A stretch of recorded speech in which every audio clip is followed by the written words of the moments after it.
Hi, I'm James Hull. I'm an instructor with Auckland Technical College. Welcome to Tech Tuesday. Today, Daniel and I are going to explain a couple of electives in our program, Process Control and Mechatronics. So in our process control system, we teach students about levels, flows, and pressures.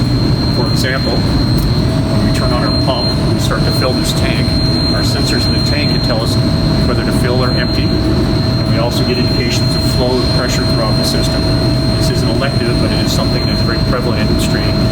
Great skill set to have. Hello, I'm Daniel Glass, a graduate and now volunteer. Today, I'm going to be showing you a little bit about our Mechatronics system.